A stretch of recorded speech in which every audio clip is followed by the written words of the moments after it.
my next guest is around the corner. Speaking of some of Rhode Island's best, I believe David Brussat of Architecture Here and There should be around the corner.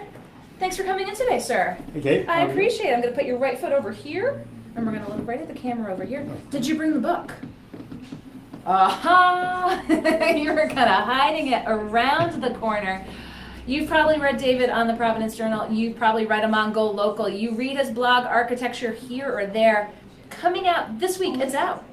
It was out on Monday. It's out. Lost Providence. Here it is. And I've got my notes because everyone knows what a renowned architectural city Providence is. But for various reasons, and so you wrote Lost Providence. What distinguishes a lost building? Well, a lost building is quite simply a building that's no longer there. Now, sometimes a lost building might, if you fudge the definition a little bit, be a building that is a lovely building, but has had an ugly building built in front of it, so you can't see it. Okay, it's hidden. But a lost building, from the standpoint of this book, Lost Providence is a building that no longer exists. It was torn down. So, you know, you review architecture, you muse on everything going on. How long did you have this book spinning in your head for? Well, it wasn't spinning in my head at all. I was working at the Providence Journal for 30 years, and then after the Providence Journal let me go, I got a phone call from History Press, and the editor there, Ed Mack, asked me if I could turn a column I'd written for the Journal in 2014 into a book. And thank God the Journal gave me time to write that book, because otherwise there'd be no book. Yeah. And this book is basically two books. The first half is a collection of essays about particular buildings that have been lost. And the second half is about particular projects, that is, plans to build a lot of buildings that really never got started, or have been forgotten, or bringing us up toward the conclusion, were like a happy ending. Very, very good. You'll leave this book with a smile. So talk with us a little bit.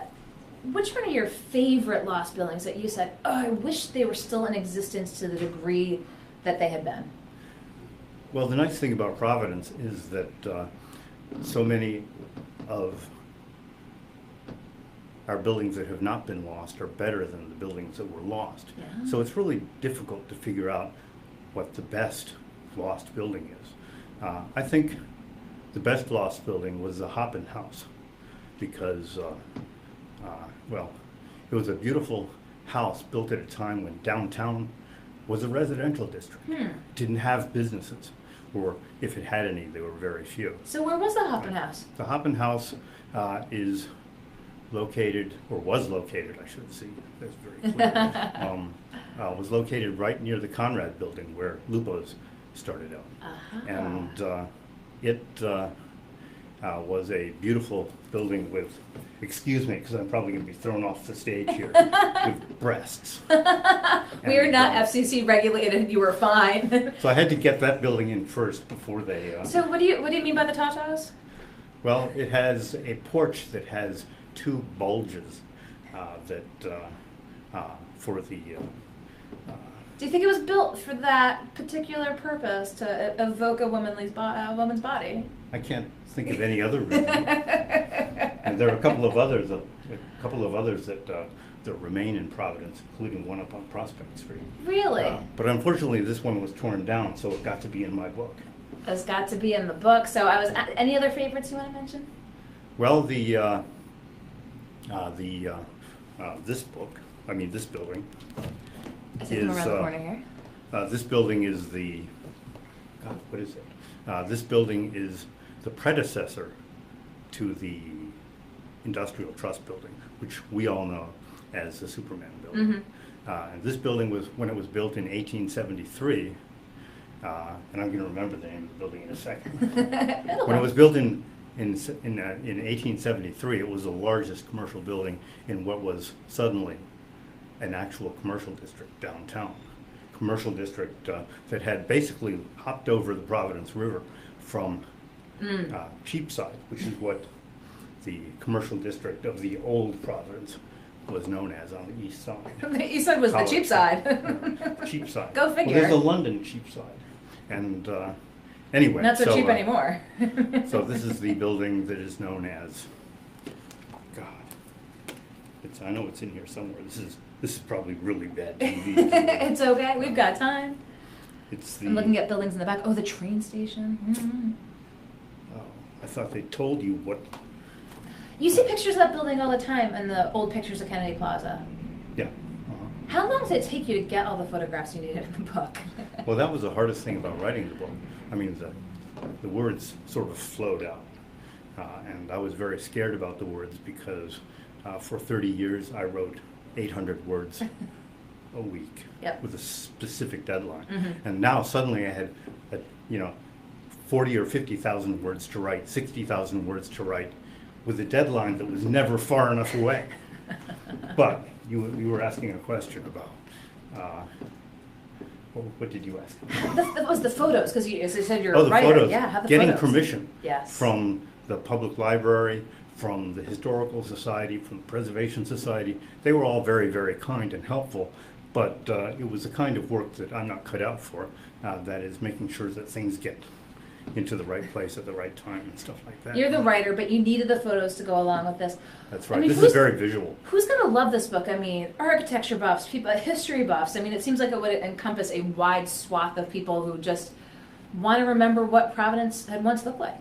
Well, it's expected that, at least I expect, that people who love old Providence and who remember the shops that used to be here and walking around with their white gloves on and going into the tea room to have a snack after loading down with gift bags. They're gonna love this book. They're gonna look back and see all the buildings that they used to love that are gone. But luckily, so many of them are still here that it's nice to come downtown. And see some of them, yeah. But it will also be a favorite among preservationists, among people interested in the design of cities, and especially people who are pushing for new architecture built on the principles that made preservation want to save them in the first place. I mean, that's gone out of style for a lot of people, especially a lot of developers. But the buildings that we see around us in Providence that make us love the city so much are not buildings that are relegated to the past. They're just as valid, just as appropriate for today and for the future, and we should be building them. What's your thoughts? I know you've had stuff to say about this. The Brutalist Fogarty building. You know, a lot of folks have things to say about Brutalist architecture, but it is a time and place in history. Should the Fogarty building have been torn down? Oh, by all means.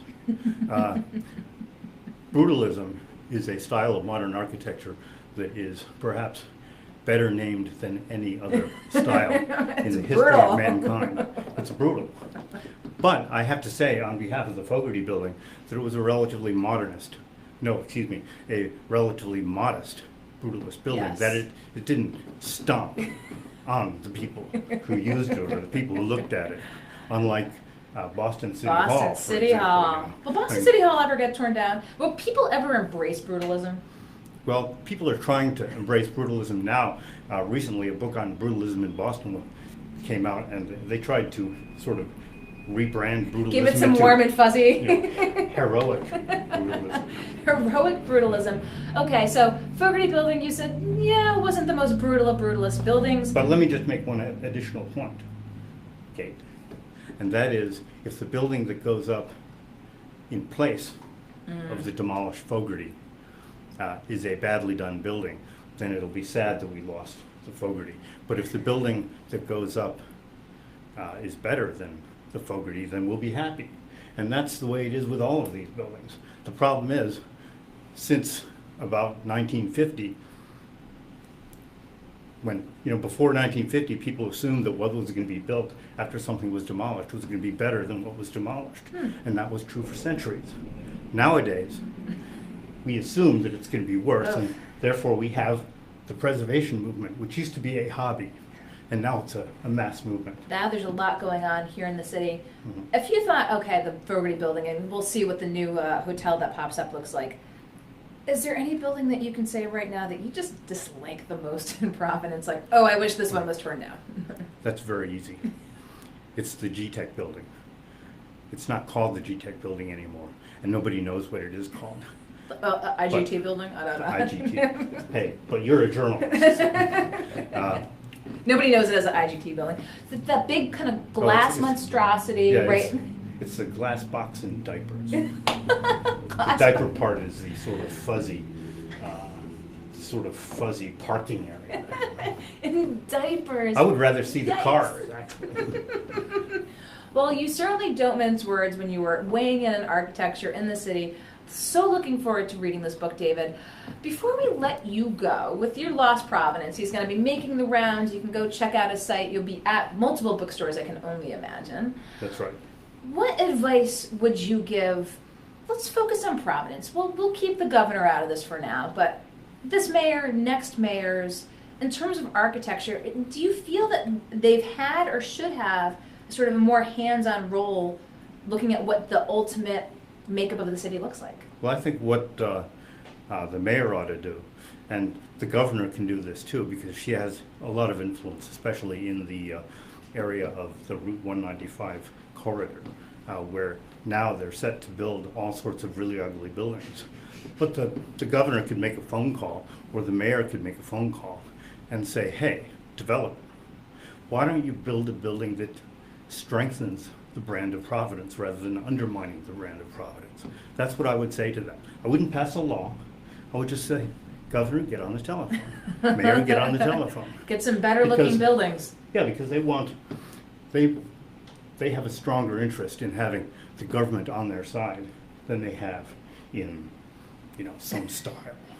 But why don't you give us the style of building that people can love?